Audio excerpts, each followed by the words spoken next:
Hello, everybody. We're Ooh, tuning in this afternoon with our bevs. yes, what you got? Ooh, I've got some yerba mate. the Topo Chico life. Oh, here it is, Mm, Topo Chico. Mm. Texas baby. Mm. Nom, nom, Well, nom. welcome to our episode today. We are here to talk about something fun but very crucial to our overall health and happiness in life. It was actually one of the requests that came in to talk about how to make friends as an adult, which made us both laugh because the struggle is real sometimes, isn't it? Oh yeah, it's definitely different. It's different. You work from home. Things aren't real. You don't know. You don't meet friends. Go to work. It's hard.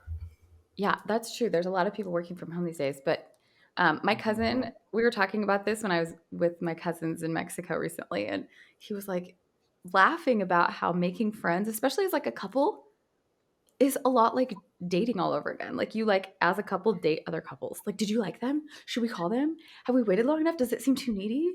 I liked her. I liked him. Did you like him? I've never thought about that aspect. That is very true. Because you have to like both. I mean, Yeah, both people to all want to hang out and have a good time, or it's just awkward. it's not That's easy. very true. No, at all. I've Now never taking thought of it that way. applications. I'm just kidding. We love our friends. No, but anyway, so that was the inspiration for this episode. But we have also, as we mentioned, been diving into the principles of blue zones, which for those of you who didn't see the last episode or didn't really quite catch what those are, it's the areas of the world, these little pockets of communities who have the highest concentration of centurions or people who live to be over 100 years old. And it's really fascinating. The most fascinating part of it to me, as I'm reading about what makes these people live like long, healthy lives, is like, I think probably a quarter of it has to do with what they eat and how they exercise.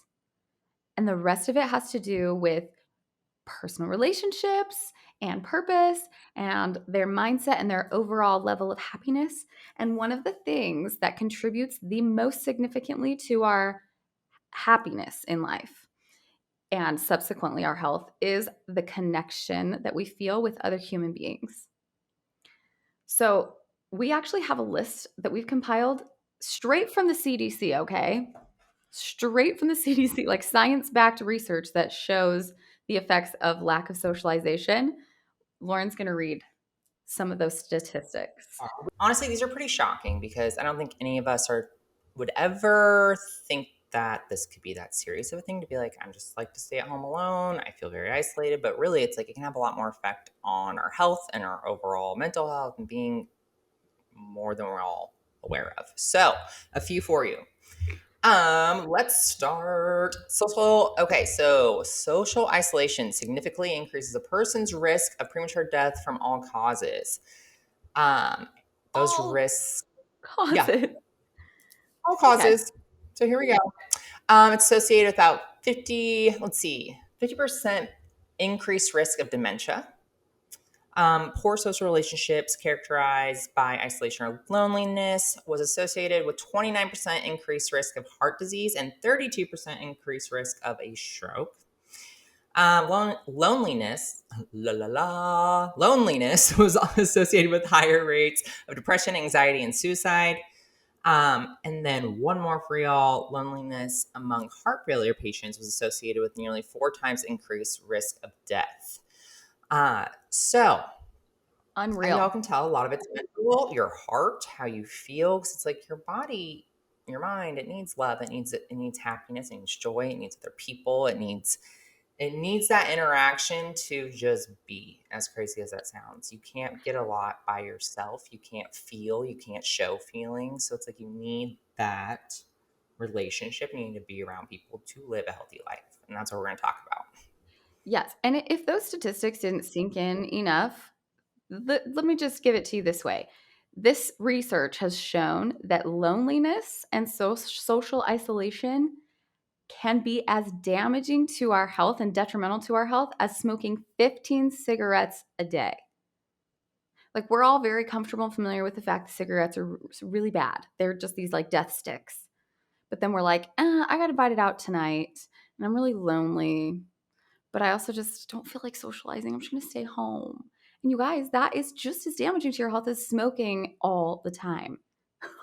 Like that blows my mind. That statistic blew my mind. And if you don't like, there's a whole TED talk about this. I can't remember who it was that gave the TED talk, but it's out there. If you want to learn more about it, if you don't want to take our word for it, it is out there. Loneliness and isolation is bad for your health. So 100%. now, Lauren, we all have suffered the effects of COVID and my heart goes out to all those who suffered more than just isolation because I know that is out there. I know so many people lost loved ones, were unable to attend funerals and weddings and birthdays, and it was just such a heartbreaking time for our world, really. But we have, in some ways, not really come out of it because it was really difficult to socially isolate for a time. And then Yep.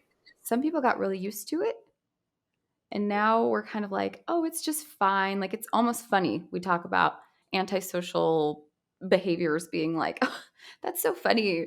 We're also antisocial. It's normal and funny. And, we're not here to shame you if you feel antisocial, but whatever. It's not healthy. At the end of the day, that's just how it is. So, Lauren, Mhm. um, tell us a little bit about your experience with, I mean, you work from home. You have you're isolated all the time. You even live out in the middle of BFE, but you're very well rounded and you do still get some socializing in. So just give us some True. insight to your how you make things happen for yourself. Okay, well, truthfully, during COVID, it was kind of scary at first because we moved to Texas in October, right before COVID hit, but we traveled for 2 weeks out of every month, literally up until February. We're like, cool, we're home, we're in Texas, we're gonna meet friends, this is gonna be so fun. And then all of a sudden, the whole world shut down. So now we're alone in a brand new state. We don't know anybody. We're by ourselves. The whole world shut down. All of our businesses in Colorado. So like that was honestly, we felt very isolated and very alone and very scared because we're like, we don't know. So that was definitely a hit. That was hard. That was rough. So it's like as we worked through that, we both have worked from home forever. So it's easy to stay home for both of us. And I am the biggest homebody in the entire world. It's Mm-hmm. bad. I could be home all the time and I'm totally okay with it. Like I'll get groceries delivered all the time, food, anything does not matter. I've had wine delivered. Like you just get on Uber Eats and it comes. Everything's possible now. Just right to your door. I know. And it's definitely something I think I've personally gotten too used to because I do interact all day though, like on Zoom calls and clients and this and that and texting with all the coaches and all this. So it's like I can honestly say I probably got too comfortable with it and I'm still very comfortable with it because I'm very used to it.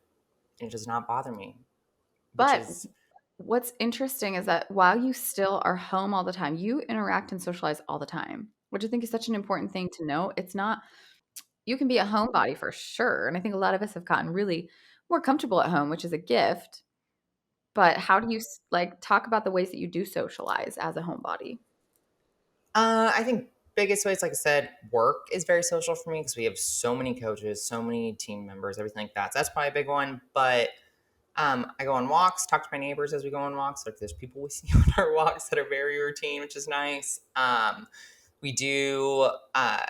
We have like my parents here, which is nice. They're very close, which is good. And then I'd have to say honestly, it's kind of it because we do live out in the middle of nowhere and I don't live close to much of anything. Let's be real. So you go on your walks, see your people.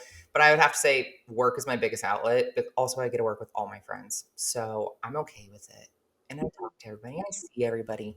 And so truly, it's like that's a big way that I socialize, I guess, like to put it simple. And there's not much, I wish I could say there's more to it, but also I can stay home, be okay with it. But also when I got in public, I can start conversations with anybody. I'm not scared to walk up and just say hi. Like, hey, what's going on? I like your shirt. I like this. I like that, or whatever. Like, I'll just chit chat, which is nice.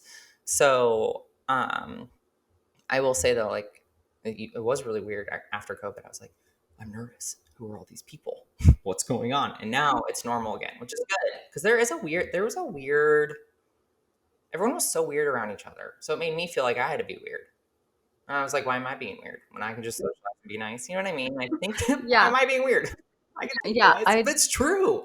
It was odd. And it's like, finding that, and then just don't be scared to say hi to people. And it's like that's how you're only going to learn who you are and how to connect with people. You should just Hmm. learn to be yourself and say hi, and it's okay. Yeah. In fact, one tip that I saw, because I love being outside, and I just bought some porch furniture. We don't really have a porch, so I just put it in my front yard because that was one tip that was like, if you want to get a little sitting space, put it out in front of your house instead of in your backyard, because then that facilitates more organic conversations with your neighbors. Like as they walk by, you're like, oh, hey, it doesn't have to be a huge thing, right? Like the neighbors that I've gotten to know very gradually just as we continue to walk past each other. So just like you said, put like you are home all the time, but you put yourself out there just in quick little moments of saying hi to your neighbors. You do go on walks, you talk to everyone that you know. I'm really glad to hear that it was hard for you though, because I think that's I mean, right after COVID, because I think Hmm. that is because you got in, it's almost like you were in the habit of being social because you are an introvert. Um, yeah, but you're also very social. It's something that can be like habitual almost, where you stop thinking so hard about it and you just start going with the flow. And you get out of that. We got out of that with COVID. And so I'm also an introvert. I love people, but I have a hard time initiating conversation. Which shocks me because once you get talking, girl, you just go. So that's why I'm always like, Kendra. I know. I think that's the in fact, I saw this really funny quote yesterday. I put it on my story because I was like, this is me. It said, maybe it was from Mel Robbins, and it said, maybe you don't have social anxiety. You just all you want to do is have deep conversation and you just aren't interested in small talk. And so it's hard for you to just talk to people casually. I was like, I really think that's me. I love talking. I want to get to know people. But I want to hear like your life story. I want to hear about like your deep-seated trauma and I want to like work through it with you. I don't necessarily care about how the weather is at your house, but sometimes you kind of just have to get past those little small conversations.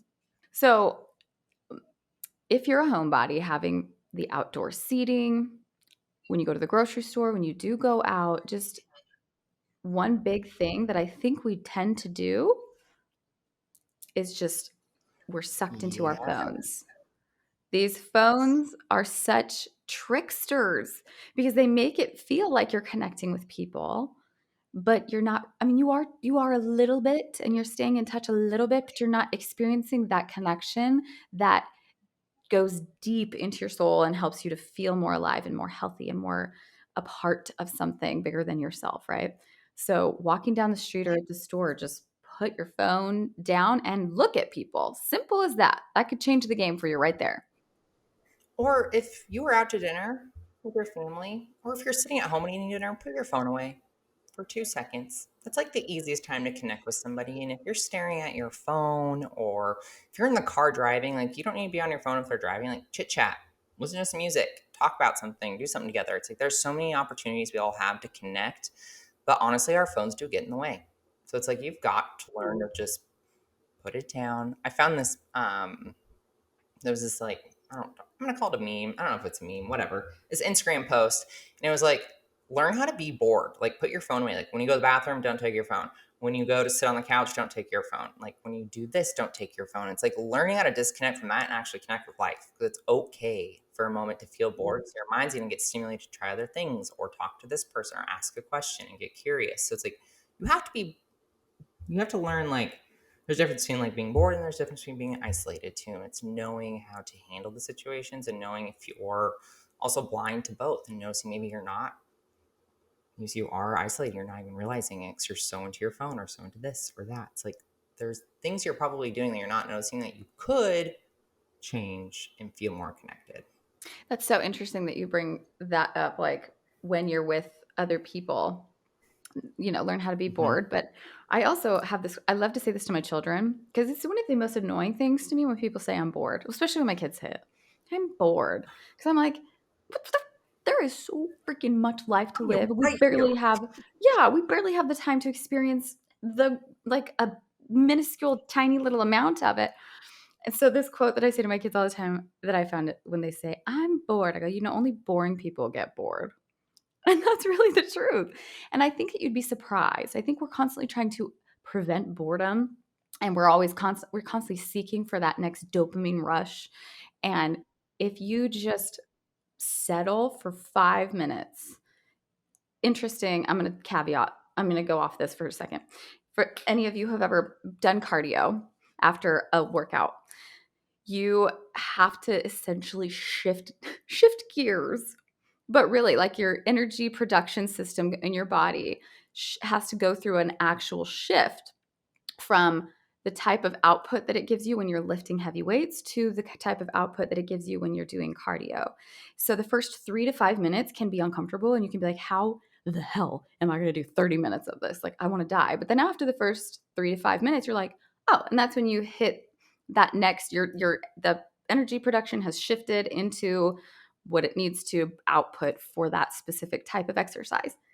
And I think that this exact thing happens during any shift. So if we're in this like dopamine seeking, go, see, be, whatever, do, not be, sitting is really hard for the first 3 to 5 minutes and just being present, because your natural reaction, your natural instinct is going to be to keep in the same process, in the same system that you are already in.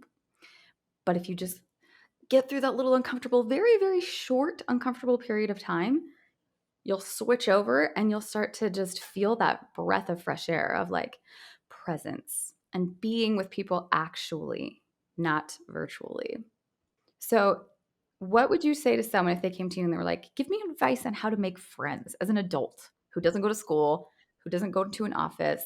Like, what are some ways we can make friends and connections as adults? I would say honestly, fitness or like classes are a good way to do it. Like you can go to Orange Theory, you can go to Cycle Bar, you can go to the gym in general, whatever it is. It's like find people because your goal is going to be able to find people that are similar to you or have similar interests. So it's like if you're not a big drinker, you probably shouldn't go to the bar to find a friend. You're probably not going to do that.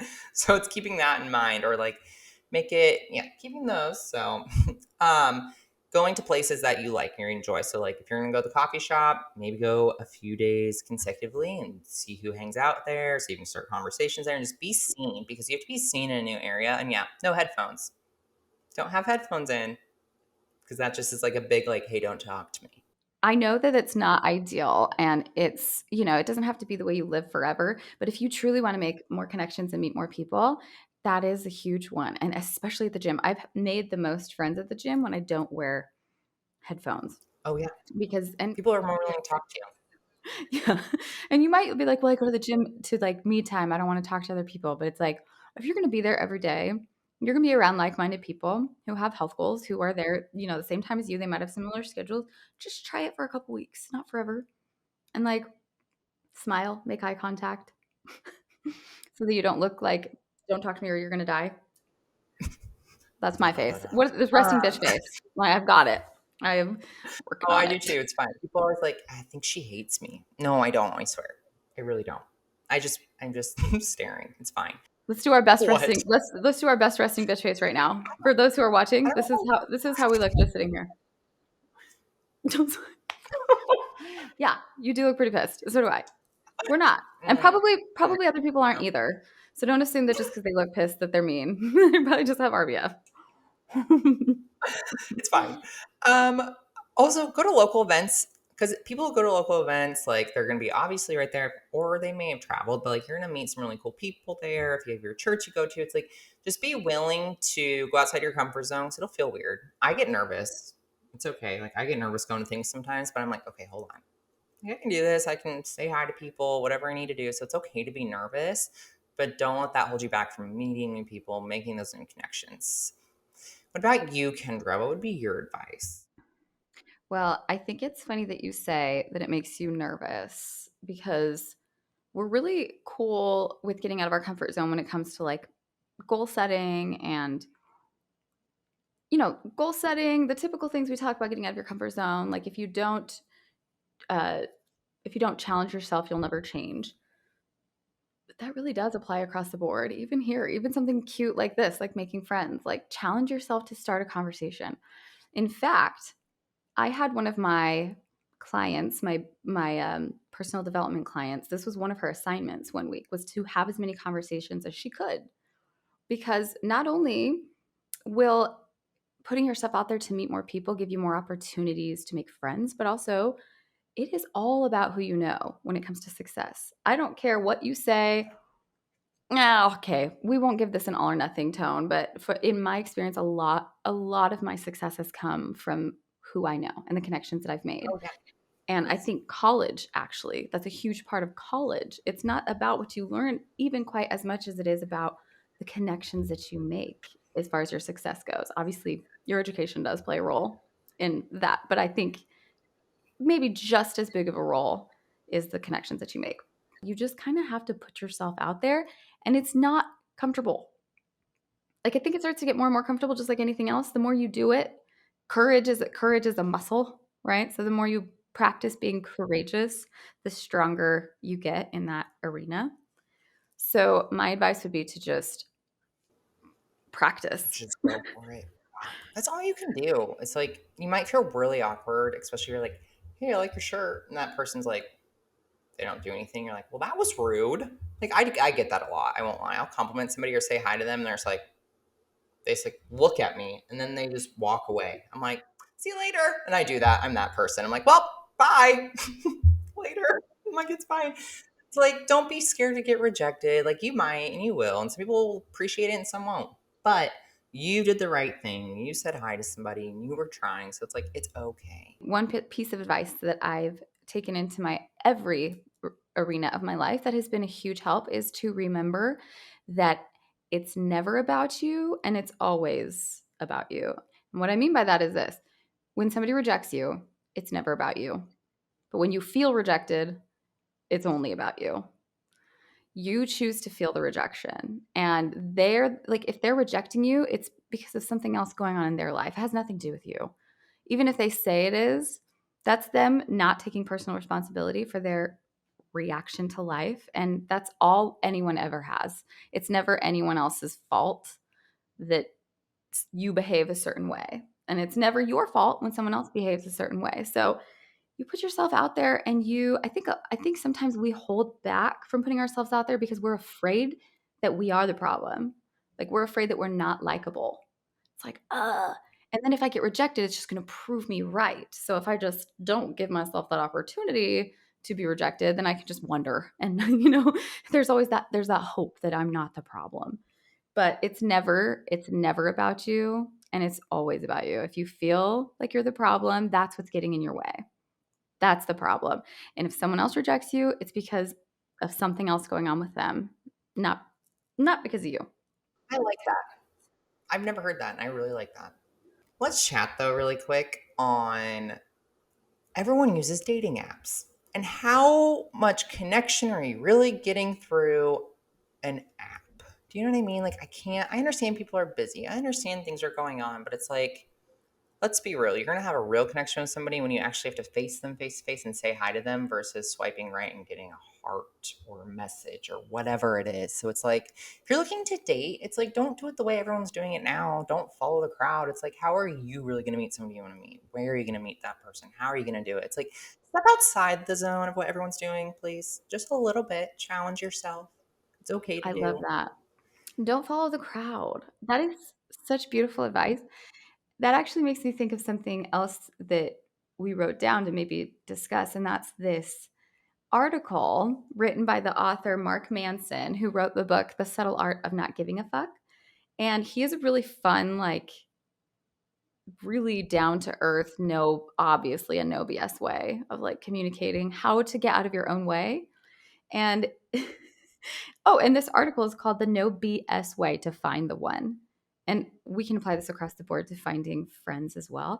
But one thing he really leans into is this principle of knowing who you are and doing what you love. And I think that is such a you basically what you said, like don't follow the crowd. Just get out there and do things that you love to do. And you'll bump into and run into people that also love to do those things. And in order to know what you love to do, you've got to know who you are, which we all had this beautiful opportunity over COVID to really dive into that. And I think now we're just stuck in that we have to jump the gap of activation energy that requires that activation energy, which is basically like the push to the beginning of the momentum shift. It's hard. It's always hard. That's why it's hard to get out of bed in the morning. Like that first step to get out of bed in the morning is so hard no matter what time you wake up. But then once you get going, you're fine. And when you want to like start eating healthier, the first week or couple weeks are kind of hard, but then you shift the momentum and you're like, okay, I can see how this is something that's going to work for me and whatnot. Yeah. I do want to just slightly challenge what you said earlier. Dating apps can be very cool because Oh the yeah. world has never been smaller in the sense that we can connect to people. Like I met my husband online. I lived in Salt Lake City. He lived in Austin, Texas. There's no way on God's green earth outside of a miracle that we would have met otherwise, like without the internet. Oh, and I can agree 100%. I think it's more so that fact of relying on it. It's like you can't rely on that to meet somebody. It's like, did you only use that? No. Kendra, you had your relationships, you had this, you had that. So it's like you know what you were looking for. Use it to make the connection, but then actually go and have a physical conversation. Like don't just stay blah, blah, blah, doing this. Like get on the phone, call them, talk to them. Plus, I will tell you, man, there is nothing sexier than a man who has the confidence to give you a phone call. I'm not kidding. Like anytime I would just text a guy and he wouldn't call me before a date. I dated a lot, okay? We should do a whole episode just on stupid experiences that I had dating because I could write a freaking book for you. And some of the best advice I can give you is to just go like call her. Like once you start a conversation, you know that you're going to keep talking. Be like, "Hey, can I give you a call? I'd love to just get to talk to you a little bit." And there's like an actual difference in connection when you're talking than when you're just texting, even if you're not face to face. So, Hmm. to your point, One thing I do want to touch on, because I know this was a huge thing with COVID and being having to be home and work from home, and people were not used to it. And it was a huge shock to a lot of people. And I know more people are adjusting. It's easy, it's more doable, people understand it. But also, it's like you all know you're working from home now, which is honestly great. It's flexible. I love seeing how people are doing it. But don't forget, like, there's still those work connections you need to make. So if you live close to somebody, go get drinks after work. Y'all can still go do that or go work together and have a work day or go do this and do that. It's like, don't lose those work connections because having a strong just relationship with your coworkers and whoever's with you're working with day to day will honestly help you guys. So it's like, don't let all that fall wayside just because you're home and you're doing this and you're doing that. It's like there's still that connection that needs to happen. It's like make those efforts because most people won't ask. So it's like be brave, make that effort, and be like, hey, do you want to go have a work date? Let's meet at the coffee shop, or do you want to get drinks after work, or whatever you want to do? Because it's like there's still relationships there. You cannot lose that. You can't. Like that's a thing, and it's your everyday life. Y'all don't want to go to work and hate everybody, do you? Probably not. So maintain those relationships. So I just want to touch on that because I feel like people got very nervous with it. It's like, no, you can still do life. It's okay. Do life. mhm. Let's just briefly mention that quality over quantity is a thing. You don't necessarily need to have 100 friends. If you want to make new friends, we've given you some suggestions. If you want to like socialize with your neighbors, we've given you some suggestions. Those are things that can make you feel very fulfilled and connected. At church, actually, I it's proven that people who attend church tend to have a higher level of happiness and feeling of connection because they're a part of something. So if you're not religious, find an organization you can join, that you can work towards something bigger than yourself together. That is a real easy way to just plug into that system, but also deepen your connections that you already have. Now, in order to have deeper connections, you have to be willing to be vulnerable and not just talk about surface level things. And it's very scary, especially if you have trust issues, to open up to somebody because they could leave you and you could think, oh, it's my fault because I'm too much. But I love the whole movement of like, if I'm too much, go find less. I'll tell you what, if you want to make real and deep connections, you have to be willing to come out of your shell a little bit and share things. I mean, I was just at a Coldplay concert not too long ago. It was such a transformational concert. And I think concerts are that way specifically because you're all there for the same reason. You all love the same thing, and the energy is just unmatched. It's a beautiful experience every time I go to a concert. So go to concerts to feel that. But I noticed that these songs that these artists sing, they're super personal messages.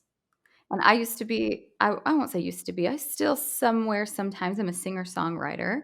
And the songs that I've written where I've tried to water it down and make them more generalized and just kind of, I'm like, I'm just gonna put this out there and connect with as many people as possible, actually has the opposite effect.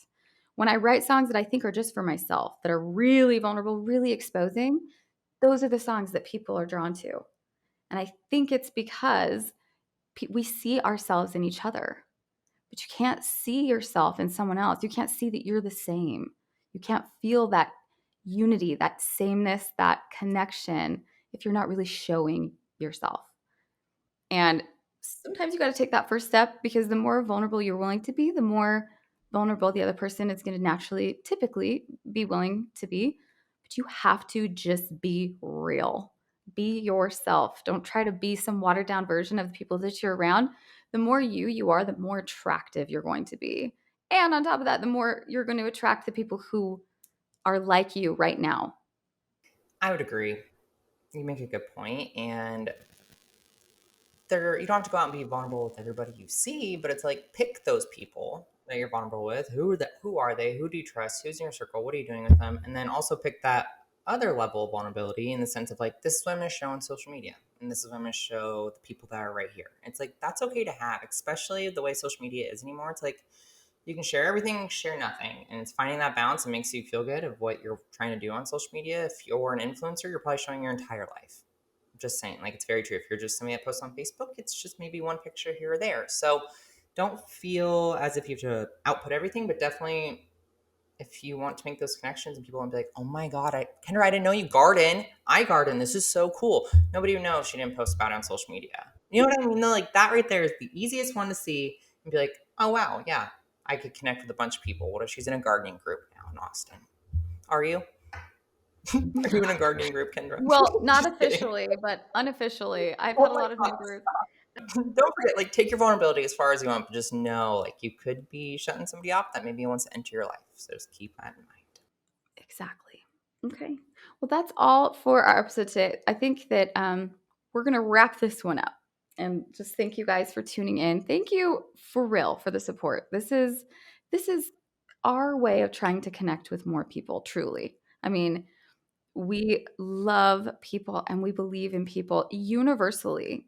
So that's what we're doing here. We want to facilitate conversations. We don't even care if it's with us. We want to facilitate conversations between you and other people as well.